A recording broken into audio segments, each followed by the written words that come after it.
মাত্রই মুক্তাদি মানে কি করবে, সাজদা থেকে উঠবে। আল্লাহু আকবার বলে একবার শেষ করার পর তারপর ইমাম মুক্তাদিগণ রুকু থেকে সাজদা থেকে উঠবে। সামি আল্লাহু লিমান হামিদা এটা বলার পর ইমাম যখন মানে শেষ করে ফেলবে তখনই আমরা কি করব, রুকু থেকে উঠব এবং রুকু থেকে উঠে সোজা হয়ে দাঁড়াতে হবে। রুকুতে অনেকে দেখা যায় যে সোজা হয়ে দাঁড়ায় না, তাহলে এটা কি রুকু থেকে ওঠার পর যে সোজা হয়ে দাঁড়ানো, এটা সালাতের মধ্যে গুরুত্বপূর্ণ একটি কাজ, এটা অবশ্যই করতে হবে। এবং আরেকটা আছে দুই সেজদার মাঝখানে তাড়াহুড়া করা যাবে না। এক সেজদা দেওয়ার পর আরেক সেজদা দেওয়ার মধ্যে আমাদেরকে কিছু সময় বসতে হবে। এখানে একটা তাসবিহ আছে, এটা ওয়াজিব। সালাতের 8টা ওয়াজিবের মধ্যে একটা হইছে এই দুই সেজদার মাঝখানে দোয়া পাঠ করা। এটা অনেকেই দোয়াটা পাঠ করে না।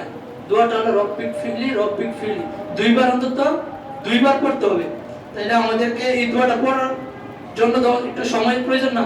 তাহলে আমরা এক সেজদা দেওয়ার পর আরেক সেজদা দেওয়ার জন্য যে আমরা তাড়াহুড়া করি, এটা করা যাবে না।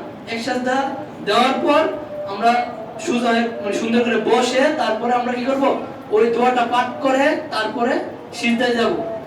তো এই বিষয়গুলো আমাদেরকে অনেকেই এগুলো আপনার তুচ্ছ মনে করে থাকে, বলে এগুলা কোন গুরুত্বই দেয় না। এগুলা কি অবশ্যই গুরুত্ব দিতে হবে, এগুলো হারাম যদি গুরুত্ব না দেন। তো এই ব্যাপারে আরেকটা হাদিস আপনাদের সামনে উল্লেখ করব।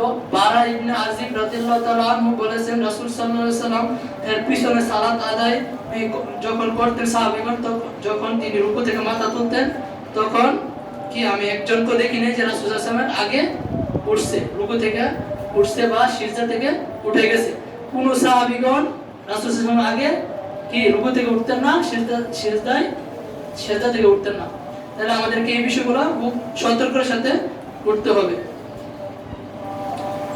তো রাসূল সাল্লাল্লাহু আলাইহি ওয়াসাল্লামের এই পদ্ধতিগুলো আমাদেরকে বিষয়গুলো খেয়াল রাখতে হবে। এই হাদিসটি সহিহ মুসলিম হাদিস নং 474 এ বর্ণনা করা হয়েছে।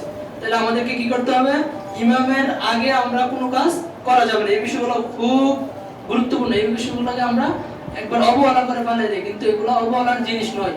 আমরা ইমামের পরপরই আমাদের কি কাজগুলো সম্পূর্ণ করতে হবে। আর সালাতে ইমামের আগে কোনো কিছু করলে সালাত বাতিল। তো আমাদেরকে রাসূল সাল্লাল্লাহু আলাইহি পদ্ধতিতে যেন সালাত আদায় করতে পারি, আল্লাহ সুবহানাহু ওয়া তাআলা আমাদেরকে তৌফিক দান করুক, আমিন।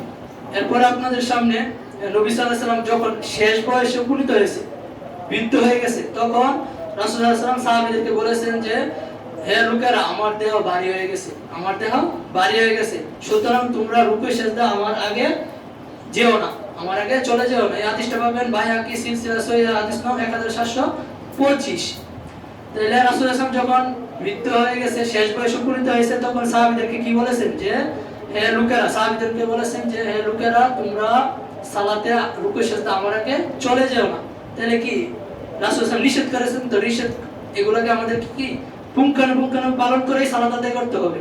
সালাতে আমরা রাসূল সাল্লাল্লাহু আলাইহি ওয়াসাল্লামের পদ্ধতি সালাত আদায় করার পরই আমাদের সালাত কবুল হওয়ার একটা আশঙ্কা থাকবে। এর বাইরে যদি কোনো নিজেদের মন গড়ার মতো কোনো সালাত আদায় করেন, যে কোনো একটা সুন্নাত ওয়াজিব যে কোনো একটা নিজে ছেড়ে দিলে ইচ্ছাকৃতভাবে, তাহলে সালাত কি ওয়াজিব ইচ্ছে করে ছেড়ে দিলে কি সালাত বাতিল। আর যদি ভুলক্রমে হয়ে যায় তাহলে কি সাজদা পরবর্তীতে দিতে হবে। তো আমাদেরকে এই বিষয়গুলো খেয়াল রাখতে হবে এবং তাকবীরগুলো এবং ইমাম সাহেবের খেয়াল রাখতে হবে যে আমাদের তাকবীরগুলো পূর্ণাঙ্গ হচ্ছে কিনা এবং সুন্দরভাবে তিনি তাকবীরগুলো বলছেন কিনা। আল্লাহু আকবার, সামি আল্লাহু লিমান হামিদা, এগুলো সুন্দরভাবে বলতে হবে। এবং ইমামের উপর কর্তব্য হলো, ইমাম রুকু থেকে যখন উঠবে, সামি আল্লাহু লিমান হামিদা রব্বানা লাকাল হামদ, আরেকটা বর্ণনা আছে ওয়ালাকাল হামদ, এই দুইটা ইমামের বলতে হবে। মুসল্লির সাথে বলবে কি রব্বানা লাকাল হামদ। পরে আরেকটা দোয়া আছে, এটা বারে করলে আরো নেকি আছে। তো এই বিষয়গুলো আমাদেরকে খেয়াল রাখতে হবে। তো আমাদেরকে এগুলা সামনে